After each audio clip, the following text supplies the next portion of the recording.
could die at the age of 95, and with some of my best friends are black, they're gonna be at my funeral, just gonna be shaking their head like, man, it's so sad.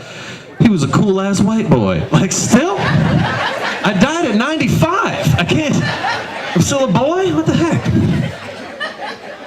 I don't know. I went to school with a couple of white people, and like, I went to school with the type of white people that didn't know they were white. You know what I'm talking about? One guy used to wear FUBU. I had to be like, listen, buddy, that's not for us. Or by us, actually. He was wearing a do-rag, wearing a wave cap. I'm like, our hair doesn't even do that. He's putting Murray's grease in his hair, holding a Diane brush. Like,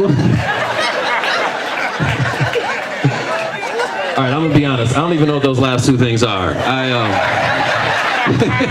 For that joke, I just Googled shit only black people fuck with, and I'm joking, kinda. Oh man, I don't know what's going on anymore, man. I'm glad I do comedy. I think I've hated every job that I've ever had besides this. You know what I mean? Like, I used to work at this really fancy restaurant called Jimmy John's, and so you guys have heard of the place. That's cool. I realized day one I was smarter than my boss. This is the first thing he said to me. He was like, hey buddy, do you want to work our cash register? Sure, okay. He's like, not so fast there, smarty pants. He said, do you know how to add backwards? I'm sorry, sir, I don't know what the hell you're talking about. He's like, all right, let's say somebody hands you a $20 bill, but the total's only $12.50. Can you add back from 20 to $12.50? You mean subtraction? Where the hell are we right now? You're responsible for my paychecks. I don't feel comfortable working here. This isn't gonna work out between us. I don't know, man.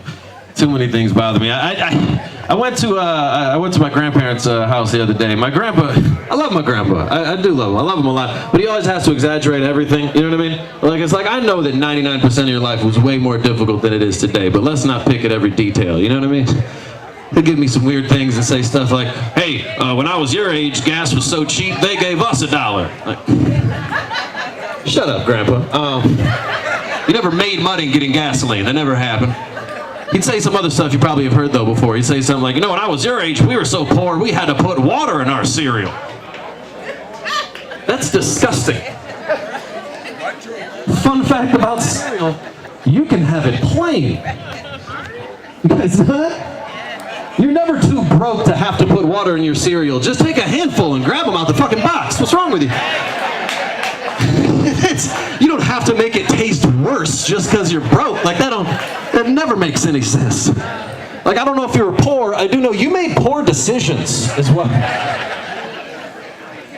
He was talking some trash. He was like, he was trying to remember some stuff. He's like, you know, you kids, when you were growing up, you had your book bags. When I was growing up, we didn't have book bags. We had to carry our books to school.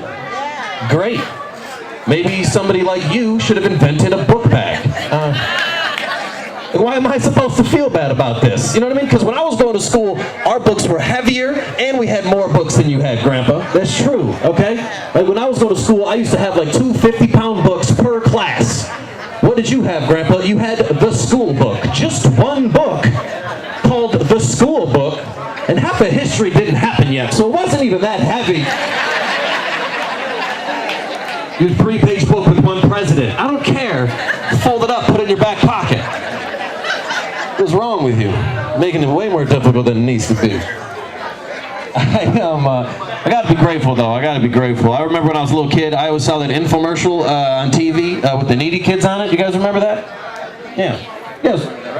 And it always started the same way every single time. It always started out with like some kid in Africa. He had a stick. He's just playing in a mud puddle, right? Yeah, he's playing in a mud puddle, and then a random old dude walks in from the side of the screen just for 10 cents a day. For only 10 cents a day, you can feed and clothe this child. Food and clothes. 10 cents a day. And I'm looking at this like, you know what? I gotta do something. I do. I have to do something. I have to start shopping smarter. 10 cents for food and clothes? Where the hell do you get those type of deals? I shop around people, I don't see that anywhere. Then you hear parents complaining. What are you parents talking about? Send the kids to college. Send the kids to college. Send these kids to Africa. It's only 10 cents to raise them. Over there. Special shout out to everybody that felt uncomfortable because the white boy said Africa too many times for a joke. Even though not a goddamn racist thing was said. Spin a globe, places exist. I'm joking, kinda.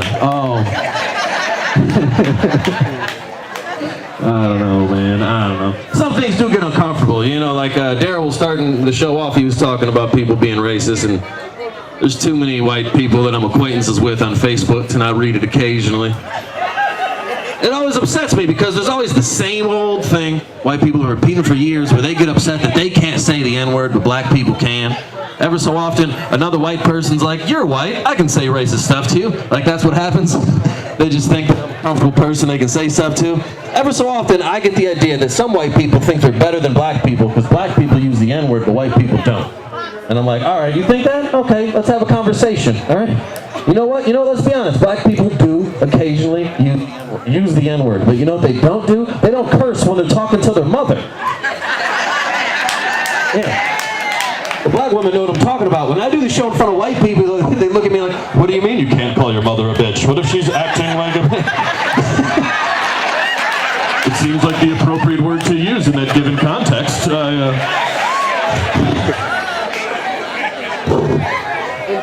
And for anybody that doesn't know the point I'm trying to make, let's look at music. Let's look at music. Tupac. How many N-words did he say? A bunch, right? I don't know the answer. But he also had a song called Dear Mama. And that song was only about how much he loved his mama. Now let's look at another rapper, for example. Let's look at Eminem, for example. He had a song about his mama. No N-words in it. But it was about how he wanted to murder her and bury her underneath the ground. And it was a great song. It was such a good song. But you can never have like an Eminem version of Dear Mama. That would sound ridiculous. Just like, "Dear Mama, even though you're a meth fiend, Mama, you'll always be my white queen, Mama." Like that. You want to know why that sounds ridiculous? White queen. That's what you never hear. I'm just giving black people ammo for white people when they're racist to you. I want you to remember this. Because black men will refer to their women as queens. You know what white people say? They're like, "Oh, she's my better half." Sometimes I'm like, "Well, you're kind of a piece of shit. You mean she's only slightly better than you?" Why would a woman think that's a compliment? To be the better half. You know what I mean? Like that. All right, I'm about to get out of here. I know a lot of comics will say clap if you have kids, but how about this? Clap if you don't have any kids. Yeah, you guys hear that? You hear how much energy they still have? Did you hear that? This is sound of hopes and dreams. It's I'm joking, seriously. But if you have kids, fantastic. I don't know how you do it. You guys have a hell of a lot of patience. I don't know how you do it. I think it's crazy to have kids. I do. I think it's crazy to have kids. That's why I think it's even crazier whenever I turn on the news and I see someone kidnapped a kid. What? You want to steal a baby? Think of all the cool things in life you could have stolen. You know what I mean? Like, you could have stolen someone's purse or cell phone or car. You're going to steal a responsibility? What is wrong with you? You know why they do that, right? You've seen the movies. Why do they do it? They do it for the ransom money. Yeah, they do it for the ransom money. Yeah, good luck collecting ransom from me. Give me a call, like, if you ever want to see your son again, it'll be $100,000. It's only 10 cents a day to raise these kids. I needed a babysitter tonight anyways. So, thank you guys very much, everybody. That's my time. You guys have been great.